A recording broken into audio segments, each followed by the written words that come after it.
புடலங்காய் கூட்டு வீட்டில் நம்ம என்ன தான் மசாலா அரைச்சி வச்சாலுமே ஹோட்டலில் கிடைக்கிற அந்த டேஸ்ட்டு கிடைக்கலன்னு ஃபீல் பண்ணுறீங்கன்னா நான் சொல்கிற மெத்தடில் செஞ்சு பாருங்கள். அப்படியே ஹோட்டலில் கிடைக்கிற அதே டேஸ்ட்டில் இருக்கும். அதை எப்படி செய்கிறதுன்னு பார்க்கலாம். அதுக்கு முன்னாடி என்னோடய சேனலை சப்ஸ்கிரைப் பண்ணலான்னா மறக்காமல் சப்ஸ்கிரைப் பண்ணிக்கோங்க. வாங்க இப்போ எப்படி செய்கிறதுன்னு பார்க்கலாம்.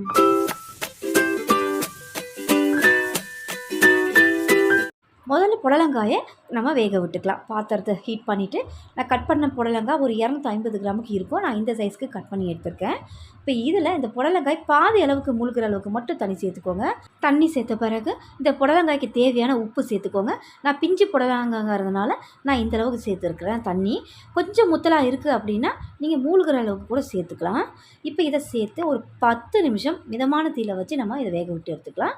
புடலங்காய் பிஞ்சுங்கிறதுனால 10 நிமிஷம் ஆச்சு. இதே முத்தலாக இருந்துச்சுன்னா கூட ஒரு 2-3 நிமிஷம் நல்லா இதை வேக விட்டுக்கோங்க. இப்போ புடலங்காய் வெந்துருச்சாங்கிறது பார்க்கலாம். பாருங்கள், நம்ம நசுக்கின உடனேயுமே இந்த மாதிரி நல்லா நசுங்கி வரணும். இப்போ புடலங்காய் இந்த தண்ணியோட இருக்கட்டும், தண்ணி ஃபில்டர் பண்ண வேணாம். இப்போ இது இருக்கட்டும். அடுத்து மிக்ஸி ஜாரில் ஒரே ஒரு தக்காளியை சேர்த்து பேஸ்ட் பண்ணி எடுத்துக்கலாம் இந்த மாதிரி.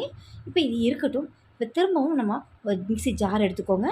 அதில் ஒரு 3 பத்தை தேங்காய் பொடியை நறுக்கிட்டு சேர்த்துக்கிறேன். கூடவே 1 ஸ்பூன் அளவுக்கு சீரகம், நல்ல மணமாக இருக்கும் இந்த கூட்டுக்கு. காரத்துக்கு 3 பச்சை மிளகாய் சேர்த்துக்கிறேன். உங்களுடைய பச்சை மிளகாயோட காரத்துக்கு ஏற்ற மாதிரி நீங்கள் பார்த்துட்டு சேர்த்துக்கோங்க.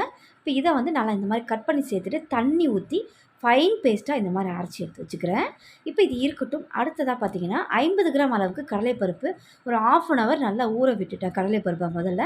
அதுக்கப்புறம் குக்கரில் கொஞ்சமாக தண்ணி சேர்த்து மஞ்சள் தூள் சேர்த்து 3 விசில் விட்டு எடுத்துகிட்டேன். பருப்பு நல்லா மாவு மாதிரி வெந்திருக்கணும் இந்த மாதிரி. இது ஊற வச்சா தான் இந்த அளவுக்கு நல்லா வெந்து வரும். இப்போ இது இருக்கட்டும். அடுத்து கடாயில் எண்ணெய் சேர்த்துக்கோங்க. எண்ணெய் நல்லா ஹீட் ஆனதும் 2 வரமிளகாய் கிள்ளிட்டு சேர்த்துட்டு கூடவே ஒரு இனுக்கு கருவேப்பிலை சேர்த்து நல்லா பொரி விட்டுக்கோங்க. அடுத்து நம்ம அரைச்சி வச்ச அந்த தேங்காய் விழுதை முதல்ல சேர்த்துக்கோங்க. இப்போ இதை சேர்த்துட்டு 1.5 நிமிஷத்துக்கு இது கைவிடாமல் நல்லா கலந்து விடுங்க. மூடி வச்சு கொதிக்க விடணும்னு அவசியம் இல்லை.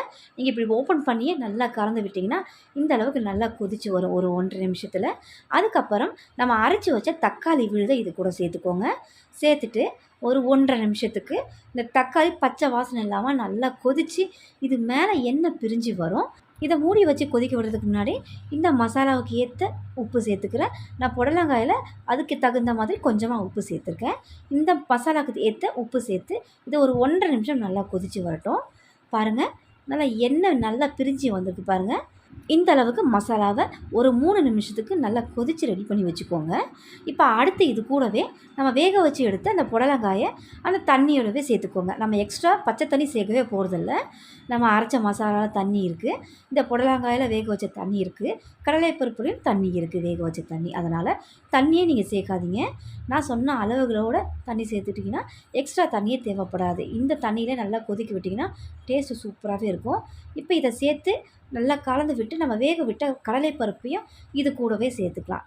இப்போ மசாலாவை தனியாக கொதிக்க விட்டோம், புடலங்காயை தனியாக வேக விட்டுருக்கோம், கடலைப்பருப்பையும் தனியாக வேக விட்டுருக்கோம். இப்போ எல்லாத்தையும் ஒன்றா சேர்த்து விட்ட பிறகு சரியாக ஒரு 2 நிமிஷத்துக்கு இதை மூடி வச்சு கொதிக்க விட்டுக்கலாம். நல்லா மசாலா எல்லாம் ஒன்று சேர்ந்து வரும். இப்போ 2 நிமிஷம் நல்லா கொதித்து வந்திருக்கு.